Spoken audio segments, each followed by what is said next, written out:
नमस्कार, भिवानी हलचल देखने वाले आप सभी दर्शकों का स्वागत है। मैं हूं प्रिया और आप देख रहे हैं आपका अपना चैनल भिवानी हलचल। खबरों की शुरुआत आज की हेडलाइन से।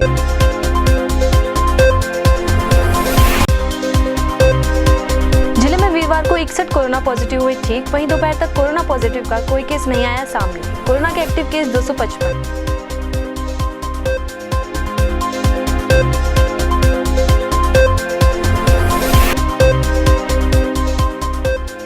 विश्व विकलांग दिवस पर आज ज़ीलेट्रा वैली क्रिकेट ग्राउंड में किया गया हैप कप का आगाज। कोविड-19 के 8 माह बाद पीसीसीएआई ने आईसीसीएल के सहयोग से खिलाड़ियों को उतारा मैदान में।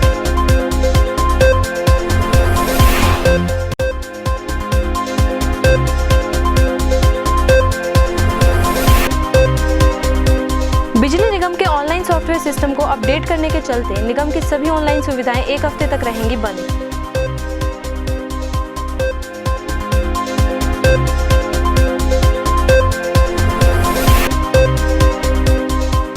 भगत सिंह चौक से तिगड़ाना जाने वाली सड़क की हालत हुई खस्ता, लोग हुए काफी परेशान।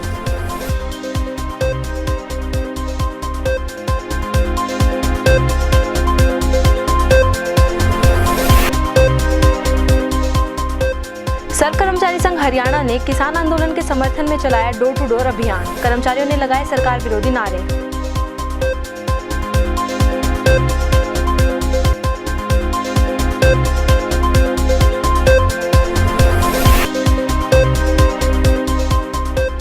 परफॉर्मिंग आर्ट हॉबी क्लब द्वारा किया गया नाटक मंचन। चौधरी विश्वविद्यालय परिसर में 2 दिन चला कार्यक्रम।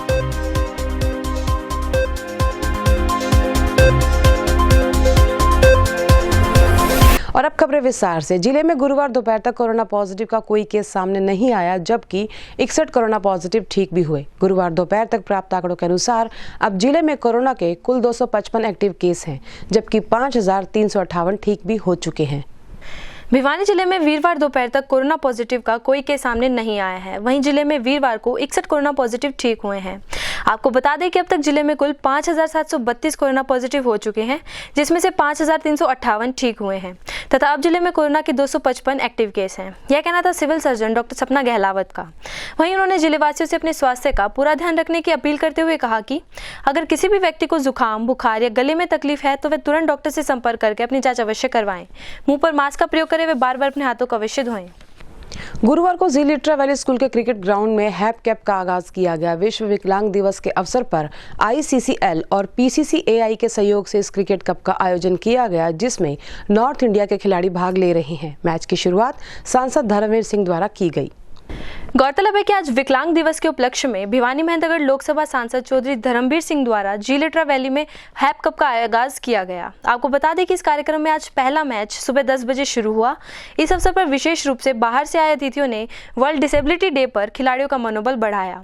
आज विश्व विकलांग दिवस है और इसके उपलक्ष्य में हमारे यही साथी, आज से नहीं मैं तो बहुत सालों से देखता हूँ, सुरेंद्र लोहिया को भी सभी साथियों को जो मिलजुल कर जिस प्रकार से ये आयोजन न केवल भिवानी में बल्कि प्रदेश और देश के बड़े बड़े अलग अलग हिस्सों में भी और कई बार तो विदेशों में जाकर भी इनकी मेहनत की वजह से ये जो हौसला अफजाई करते हैं, सपोर्ट करते हैं, उसी की वजह से हमारे यहाँ के एथलीट विदेशों में भी मेडल लेकर आए।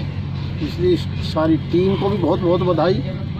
जिस प्रकार से आप लगे हुए हो, भगवान करे इसी प्रकार की ताकत सभी दिव्यांग बच्चों को मिले, चाहे वो इंटीरियर किसी गांव में है, शहर के किसी वार्ड में है, प्रदेश में है या देश में।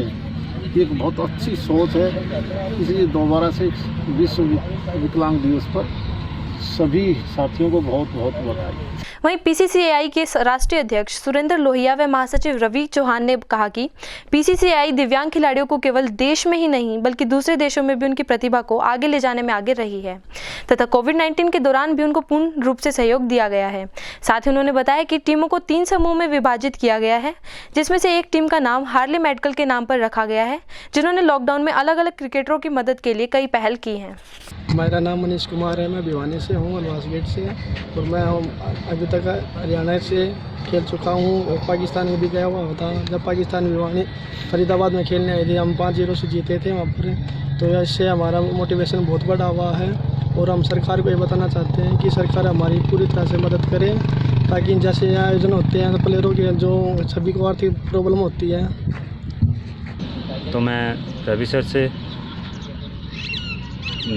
गुजारिश करता हूँ कि उन्होंने ये लॉकडाउन में अच्छी टूर्नामेंट करवाई, ऑर्गेनाइज़ करवाई इन्होंने, तो उनको मैं तहे दिल से शुक्रिया अदा करता हूँ उनका कि वो इससे भी अच्छी प्रशासन से कहें कि अच्छी टूर्नामेंट करवाएं वो, और सभी बच्चों को अच्छा लगे कि ये अच्छा टूर्नामेंट आगे भी होना चाहिए। जी सर, आपका नाम? मेरा नाम अनिल छोक्कर फ्रॉम पानीपत, और मैं इंडिया की हैंडीकैप और हरियाणा की हैंडीकैप टीम पे खेलता हूँ। काफ़ी समय से 10-12 साल से कंटिन्यू कर रहा हूँ। और अफ्रीका हम टूर्नामेंट खेलने गए थे इंडिया की तरफ से, तो वहाँ पे 7-0 से हमने टूर्नामेंट को जीता। कब तक की क्या यात्रा रही है आपकी इसमें? आपने किस प्रकार आपको मोटिवेट किया? आपने वर्ल्ड कप विनर टीम के आप हिस्सा रहे हैं। जी सर, बिल्कुल काफ़ी मोटिवेट किया, क्योंकि पहले हम भी देखते थे कि जनरल लड़के क्रिकेट खेलते थे, हमें पता नहीं था उस टाइम कि हम हैंडीकैप क्रिकेट होता। जब पता चला तो बहुत खुशी हुई सर। और मेरा नाम जसवंत सिंह है, राजपुरोहित राजस्थान से हूँ, पाली डिस्ट्रिक्ट, और मैं अभी हार्ले 11 टीम का कैप्टन हूँ। और लॉकडाउन के बाद शायद हमारी ये पहला टूर्नामेंट है, फिर अपने डिसेबल आज दिवस है, उसके उपरांत में ये आज 8 महीने के बाद पहला हम खेल रहे हैं, तो काफ़ी अच्छा लग रहा है कि वापस ग्राउंड में आए हैं सब अपने। मेरा नाम Iqbal Khan from Rajasthan physically challenge cricket association of Rajasthan से हूँ मैं, और काफ़ी लंबे समय बाद ये हमारे को रवि चौहान सर ने वापस PCCI ने मिल के मौका दिया है कि कोविड-19 था, तो हम लोग 8-9 महीने 10 महीने घर पे बैठे थे और कोई क्रिकेट बंद पड़ी थी, और ये वापस से स्टार्ट हुआ है। तो शुक्रगुजार हूँ PCCI का, और हमारे जो सेक्रेटरी है PCCI के रवि चौहान सर, लोहिया सर जो प्रेसिडेंट है हमारे एसोसिएशन के, और चीफ पैटर्न है अपने घनश्याम जी सराफा साहब, मंत्री साहब जी, उनका मैं एहसानमंद रहूँगा, और सारे बच्चे एहसानमंद रहेंगे हमारी टीम के जिन्होंने ये टूर्नामेंट आयोजित किया। और बहुत खुशी की बात है यहाँ हम लोगों को यहाँ पे इनवाइट करें, ये अपॉर्चुनिटी एक मिला है किसी दिव्यांग बच्चों को खेलते हुए देखकर और उनको सपोर्ट करने के लिए हम लोगों को जो मौका मिला है, इसके लिए मैं बहुत संतोष व्यक्त करता हूँ। और ये जो डिसेबिलिटी के आगे अगर देखेंगे तो एबिलिटी उनका जो डिटर्मिनेशन है, वो डिटर्मिनेशन बहुत ज़्यादा है। दिव्यांग होने के बाद भी वो लोग जो डिटर्मिनेशन के साथ में जो खेल रहे, वो डिटर्मिनेशन के लिए we are very much impressed. So इनको सपोर्ट करने के लिए ऑस्ट्रेलिया से जो 3 सहयोगी है उनको रिप्रेजेंट करते हुए हम लोग यहाँ पे आए। बहुत फ्रूटफुल है, और आगे भी ये एसोसिएशन ऐसे ही रहेगा। और बिजली निगम के सॉफ्टवेयर सिस्टम को अपडेट करने के चलते निगम की सभी ऑनलाइन सुविधाएं 1 सप्ताह तक बंद रहेंगी। अधिक जानकारी देते हुए विभाग के एक्सीएन रविंद्र घनघस ने बताया कि बिजली संबंधी अधिकतर ऑनलाइन कार्य नहीं हो पाएंगे और उपभोक्ताओं को निगम कार्यालय पहुंचकर ही कार्य कराने होंगे। गौरतलब है कि बिजली निगम के ऑनलाइन सॉफ्टवेयर अपडेट के चलते सभी ऑनलाइन सुविधाओं के साथ साथ नया बिजली कनेक्शन, मीटर ट्रांसफर आदि ऑनलाइन सुविधाएं भी बंदित रहेंगी, जिसके चलते बिजली उपभोक्ता ऑनलाइन बिजली बिल नहीं भर पाएंगे तथा 9 दिसंबर तक कनेक्शन के लिए ऑनलाइन आवेदन भी नहीं कर सकते। वहीं एक्सन रविंद्र घनघस ने बताया कि बिजली निगम में उपभोक्ताओं के लिए अब KYC अपडेट करना अनिवार्य कर दिया है तथा जो उपभोक्ता अपने कनेक्शन में मोबाइल नंबर, आधार कार्ड अपडेट करेंगे उन्हें ही सरकारी सब्सिडी का लाभ मिल पाएगा।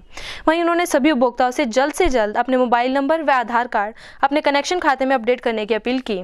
जी सर, बिजली निगम की तरफ से एक अभियान के तहत सभी कंज्यूमरों का KYC डाटा अपडेट किया जा रहा है, जिसके तहत मोबाइल नंबर और आधार कार्ड नंबर सभी उपभोक्ताओं के अपने डिपार्टमेंट के एम्प्लॉय के द्वारा इकट्ठे किए जा रहे हैं। मैं आपके चैनल के माध्यम से ये सभी उपभोक्ताओं से गुजारिश करना चाहूँगा कि वो अपना मोबाइल नंबर और आधार कार्ड अपने बिजली अकाउंट नंबर से अपडेट करवा लें, लिंक करवा लें, क्योंकि बिजली बोर्ड की जो सब्सिडी है वो उसमें भी किसी टाइप की कोई समस्या ना आए, और बिजली बोर्ड से रिलेटेड कोई भी लाइन की मेंटेनेंस चल रही है, लाइट सप्लाई बंद है या कोई नई स्कीम आती है, उन सब की सूचना टाइम टू टाइम उपभोक्ताओं को मिल सके, उसके लिए सभी कंज्यूमरों का हम मोबाइल नंबर अपडेट कर रहे हैं अपने सिस्टम। और ये सारा सिस्टम ऑटोमेटिक हमारे मोबाइल ऐप के थ्रू और सर्वर के थ्रू सिस्टम आपस में जुड़ा हुआ है। जब भी कोई जेई लाइनमैन अपने लाइन पे मेंटेनेंस के लिए परमिट लेगा तो सभी उपभोक्ताओं को पहले ही पता लग जाएगा कि हमारी लाइट कब बंद हुई है और कब तक आ जाएगी। आपके चैनल के माध्यम से मैं ये बताना चाहूँगा कि उपभोक्ताओं के जो बिलिंग सिस्टम है वो सारे का सारा हमारा हिसार सर्वर से जुड़ा हुआ है। और ये क्योंकि ओल्ड वर्जन था 2016-17 के आसपास से चल रहा था, तो वो अब 1 तारीख से 9 तारीख के बीच में अंडर मेंटेनेंस है। और जो सॉफ्टवेयर हमारा जिसके थ्रू बिलिंग और सारी ये प्रोसेसिंग होती थी, उस सॉफ्टवेयर का हम अपग्रेडेशन कर रहे हैं, जिसके कारण ये उपभोक्ताओं को असुविधा हुई है 1 तारीख से 9 तारीख के बीच में। और इस बीच में हम अपने सिस्टम को अपग्रेड करके और जो सिस्टम बिल अपडेट करने का, बिल प्रोसेसिंग का जो टाइम है वो रिड्यूस होगा इससे, इसी के तहत इसका अपग्रेडेशन किया जा रहा है। और 10 तारीख से ये दोबारा से नई स्पीड के साथ उपभोक्ताओं को। गुरुवार को स्थानीय चौधरी बंसीलाल विश्वविद्यालय में नाटक मंचन किया गया। विश्वविद्यालय के परफॉर्मिंग आर्ट हॉबी क्लब द्वारा आयोजित इस 2 दिवसीय कार्यक्रम में अनेकों कलाकारों ने अपनी प्रतिभा का प्रदर्शन किया। कार्यक्रम में जिला उपायुक्त ने बतौर मुख्य अतिथि शिरकत कर कलाकारों का उत्साहवर्धन किया। वीरवार को चौधरी बंसीलाल विश्वविद्यालय परिसर में विद्यार्थियों की प्रतिभा को निखारने के लिए परफॉर्मिंग आर्ट हॉबी क्लब द्वारा नाटक मंचन किए गए। आपको बता दें कि 2 दिन चले इस कल्चरल कार्यक्रम का आज गुरुवार को समापन किया गया। वहीं इस अवसर पर जिला उपायुक्त जयबीर सिंह आर्य ने मुख्य अतिथि के रूप में शिरकत की। गौरतलब है कि 2 दिन चले इस कार्यक्रम में मीरा कल्चर सोसाइटी और गायत्री थिएटर के कलाकारों द्वारा नाटक मंचित किया गया। इस दौरान उनके द्वारा बाबाओं द्वारा फैलाए गए अंधविश्वासों को उजागर करने के साथ साथ समाज के अंतर्विरोधी तत्वों के बारे में भी जिक्र किया गया। सज्जन को रोटी दुर्लभ दुष्टों की मौज बने, सज्जन को रोटी दुर्लभ दुष्टों की रेखा खींचे स्वामी लक्ष्मण रेखा खींचे स्वामी लक्ष्मण रेखा खींचे। बोलो स्वामी जी की जय, बोलो स्वामी जी की जय। मेरे आश्रम से जो धन तुम लेकर जा रहे थे, क्या ये तुम्हारे लिए पर्याप्त होगा? चोरी का माल कभी नहीं टिकता स्वामी जी। अब ये कितने दिन चलेगा मैं कुछ कह नहीं सकता। इसका मतलब तुम फिर चोरी करोगे? हाँ, हरी जब भी मौका लगा चुकूंगा। ये पुलिस पकड़ती है, बहुत मारती है, और कई बार तो इतना मारती है कि चलने के काबिल भी नहीं रहता। अब तो स्वामी जी आदत सी हो गई है। तो मेरे पास एक उपाय है, उसमें कोई खतरा नहीं, कोई डर नहीं। तुम यहाँ आश्रम में रह सकते हो। आप मुझे अपना चेला बनाना चाहते हो? नहीं, तुम एक चोर हो और चोर ही रहोगे। मैं तो बस इतना कह रहा हूँ कि तुम यहाँ आश्रम में रहो। भक्तगण प्रतिदिन सुबह शाम ढेरों चढ़ावा चढ़ाते हैं, धन दौलत वस्त्र आभूषण, तुम वो सब ले लिया कर।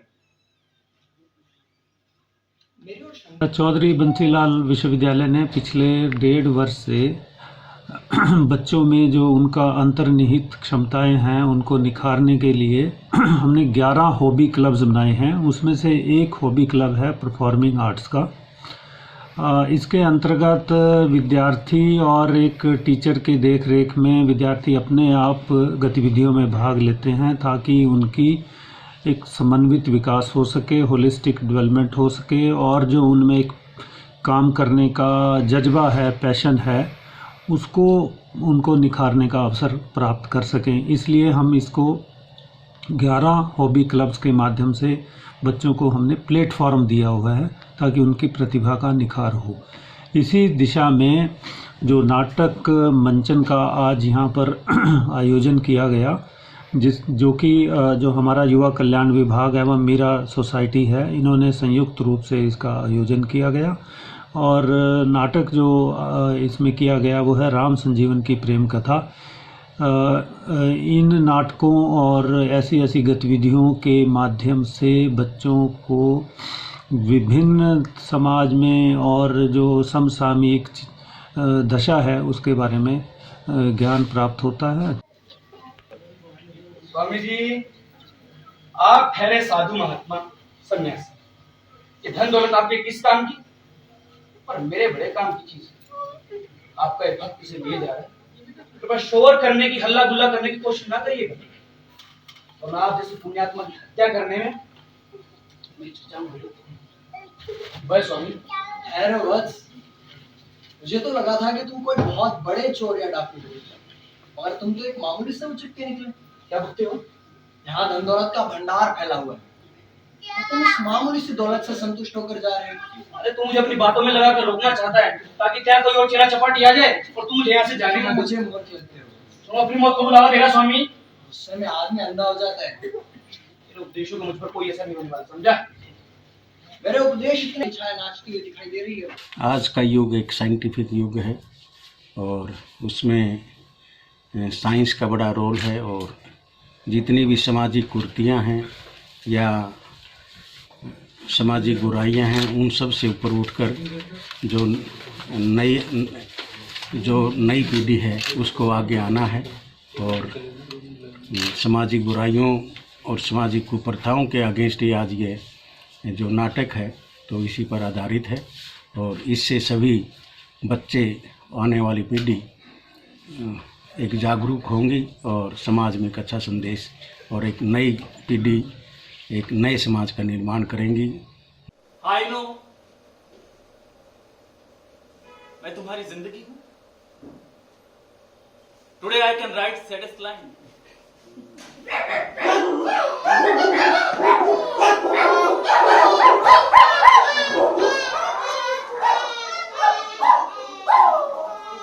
नमस्कार धीरज जिंदगी जी। नमस्कार हो पंडित जी, डरा दिया आपने। अरे एक तो इतने विद्यार्थी नहीं ठहरे हॉस्टल में, वहाँ जितने कुत्ते आए ठहरे यहाँ। सड़कें ना बनना तो 4 महीनों में टूट जाना, सड़कों पर गड्ढे, गड्ढों में गंदा पानी, इस पानी पर मच्छर और गंदगी का आलम। इन हालातों में है सेक्टर 13 के पीछे से जाने वाला तिगड़ाना गुजरानी अप्रोच रोड। यहाँ के क्षेत्रवासियों ने सड़क के इन हालातों को दुर्घटनाओं का भी कारण बताया और यहाँ के हालात सुधारने की अपील प्रशासन से की। सेक्टर 13 के पीछे और वार्ड नंबर 3 के आगे से तिगड़ाना से गुजरानी अप्रोच रोड की हालत काफ़ी ख़राब है। वहीं वार्ड के लोगों का कहना है कि यह रोड 2 साल पहले बनी थी और 4 महीने में ही टूट गई। उसके बाद से इसकी सुध लेने के लिए कोई भी कर्मचारी वहां नहीं आया है। उनका कहना है कि इस रोड पर बने गड्ढों की वजह से लोगों का घर से बाहर निकलना भी मुश्किल हो गया है। वहीं बारिश के दिनों में इन गड्ढों में पानी भर जाता है, जिससे लोगों के एक्सीडेंट होने का खतरा निरंतर बना रहता है। वहीं बार बार शिकायत करने के बावजूद भी यह समस्या ज्यों की त्यों बनी हुई है। उनका कहना है कि अगर सरकार ने जल्द से जल्द उन्हें इस समस्या से निजात नहीं दिलाया तो वे रोड जाम करेंगे। अब बोलो। मैं जीत हूँ, सेक्टर 13 नेताजी कॉलोनी है। यहाँ पर ट्रक चलते हैं ओवरलोड। 3 साल से रोड खराब टूटा फूटा पड़ा है। यहाँ बच्चे बीमार पड़े हुए हैं और बूढ़े जो खास की बीमारी उनको बहुत तकलीफ हो रही है। ट्रक प्रशासन से हमें सीओ बिल्डर लगा चुके हैं। यहाँ से रोड बॉक्सिंग क्लब लग जाता है, सारा रोड ट्रकान तोड़ दिया है, रोकते कुछ कार्रवाई नहीं करते। वार्ड नंबर 3 का ये रोड है सेक्टर 13 के पास। यहाँ पे ये रोड है हमारे घर के सामने और इसके ऊपर जो है काफ़ी हैवी व्हीकल्स, बड़े जो हैवी ट्रक्स हैं वो चलते हैं और उनके ऊपर कोई लगाम नहीं है। पूरा रोड तोड़ रखा है। बारिश के टाइम में पूरा रोड ख़राब हो जाता है और चलने लायक रहा ही नहीं, पैदल चलने तक लायक नहीं रहा। गाड़ी व्हीकल का तो सीन ही क्या है। और इस पर एक्सीडेंट भी बहुत होते हैं उन ट्रक्स की वजह से, दिन रात चलते रहते हैं और कोई इसके ऊपर रोक टोक नहीं है, जबकि ये रोड उनके लिए बना भी नहीं है। ये रोड आपका ये लगा लीजिए नगर परिषद के अंडर में आता है और सेक्टर के लिए ही बनाया गया है एक तरीके से आउटर रोड। और जितने हैवी व्हीकल्स इस पर चलते हैं उस लेवल का है नहीं ये रोड। या तो इस रोड को उस तरीके का बनाया जाए या फिर उनके लिए एक नया रोड जो है, जो रूट नया बनाया जाए उनके लिए। सर्व कर्मचारी संघ हरियाणा राज्य कमेटी के आह्वान पर रिटायर्ड कर्मचारी संघ ने किसानों के आंदोलन का समर्थन करते हुए शहर की सड़कों पर प्रदर्शन किया और जनता को दिल्ली पहुंचने का निमंत्रण दिया। इस दौरान सरकार विरोधी नारे लगाते हुए सरकार द्वारा अध्यादेश वापस लिए जाने की मांग भी उन्होंने की। सर्व कर्मचारी संघ हरियाणा राज्य कमेटी के आह्वान पर रिटायर्ड कर्मचारी संघ ने किसानों के आंदोलन का समर्थन करते हुए केंद्र व राज्य सरकार के विरोध में ठाकुर बीर सिंह पार्क में एकत्रित होकर पुराना बस अड्डा, हासी गेट, नया बाजार के बीचों बीच जुलूस की शक्ल में प्रदर्शन करते हुए जनता को दिल्ली पहुंचने का निमंत्रण दिया। वहीं विरोध प्रदर्शन को संबोधित करते हुए कर्मचारी नेताओं ने संयुक्त रूप से बताया कि भाजपा सरकार किसान विरोधी काले कानून लागू कर किसान व खेती को उजाड़ने पर तुली हुई है। उनका मानना है कि इस कानून से कृषि बर्बाद हो जाएगी और किसान आत्महत्या करने पर मजबूर होगा तथा सर्व कर्मचारी संघ हरियाणा किसान आंदोलन की हर संभव मदद कर रहा है। आज पूरे प्रदेश में शहरों में ब्लॉकों में प्रदर्शन है सर्व कर्मचारी संघ हरियाणा के आह्वान पर, रिटायर कर्मचारी संघ हरियाणा के आह्वान पे। और आज के बड़े जो इशू हैं एक तो किसान अपनी मांगों को लेकर के लगातार 3 महीने से अपने अपने राज्य में अपने अपने इलाके में आंदोलनरत है। सरकार सुनवाई नहीं कर रही है। इसी को लेकर के 26 तारीख की कर्मचारी की हड़ताल थी और 26-27 तारीख को ही किसानों का दिल्ली कूच का कार्यक्रम तय था। किसान अपने कार्यक्रम के मुताबिक शांतिपूर्ण तरीके से आंदोलन करते हुए दिल्ली की तमाम सीमाओं को घेराबंदी किए हुए हैं और ये जो भाजपा की जो केंद्र सरकार है ये किसानों की सुनवाई नहीं कर रही है। तो आज हम सर्व कर्मचारी संघ हरियाणा की तरफ से ये कहना चाहते हैं कि अब भी सरकार के पास अवसर है। किसान अन्नदाता है, किसान को कारपोरेट के गिरवी रखने की ज़रूरत नहीं है। हम मांग करते हैं कि जो तीनों कृषि काले कानून हैं उनको तुरंत प्रभाव से रद्द किया जाए। बिजली जो बिल 2020 है उसको रद्द किया जाए। और सर्व कर्मचारी संघ के आह्वान पर अपने शहर में किसानों के आंदोलन को लेके प्रदर्शन करेंगे। उनके समर्थन में हम सरकार से अपील करना चाहते हैं कि हम जो कर्मचारी हैं, जो खास करके PWD का जो कर्मचारी है, वो गरीब परिवारों के छोटे किसान और छोटे मजदूर का बेटा बेटी है और हमारे माँ बाप भाई बहन इस कड़कती ठंड के अंदर सर्दी में दिल्ली के बॉर्डरों पर पड़े हुए हैं और सरकार बातचीत तक नहीं करेगी और बातचीत में भी शर्तें रख रही है। अगर वहाँ जाओगे तो बातचीत करेंगे, ये मानोगे तो बातचीत करेंगे। और भ्रमित करी है भारत की जनता को कि किसानों के हित में काम किया है। इन्होंने हमारे साथ भी धोखा किया। कर्मचारी के साथ सरकार ने नई पेंशन स्कीम जब सरकार लेके आई हमने उसका विरोध किया, लेकिन उन्होंने सरकार ने इतना प्रचार किया नई पेंशन स्कीम बहुत बेहतर है पुरानी पेंशन स्कीम से। आज वो सामने आ गया है। जो भी रिटायर होता है नई पेंशन स्कीम का कर्मचारी वृद्ध अवस्था पेंशन से भी कम उसकी पेंशन है। बुलेटिन के अंत में एक बार फिर से नजर आज की हेडलाइंस पर।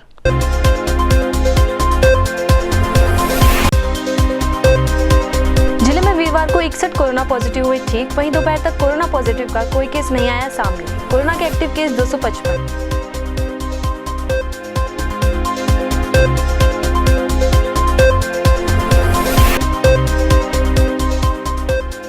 विश्व विकलांग दिवस पर आज ज़ीलेट्रा वैली क्रिकेट ग्राउंड में किया गया हैप कप का आगाज। कोविड-19 के 8 माह बाद PCCAI ने ICCL के सहयोग से खिलाड़ियों को उतारा मैदान में।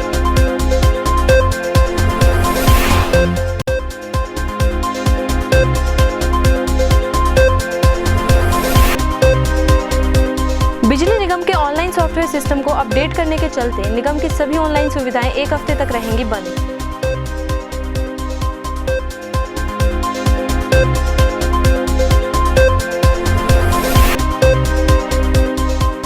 भगत सिंह चौक से तिगड़ाना जाने वाली सड़क की हालत हुई खस्ता, लोग हुए काफी परेशान।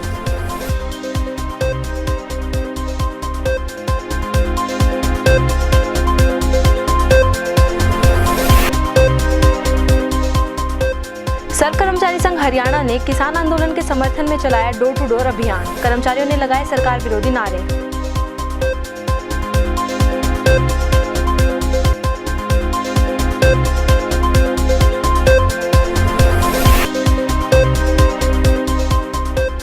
परफॉर्मिंग आर्ट हॉबी क्लब द्वारा किया गया नाटक मंचन। चौधरी विश्वविद्यालय परिसर में 2 दिन चला कार्यक्रम।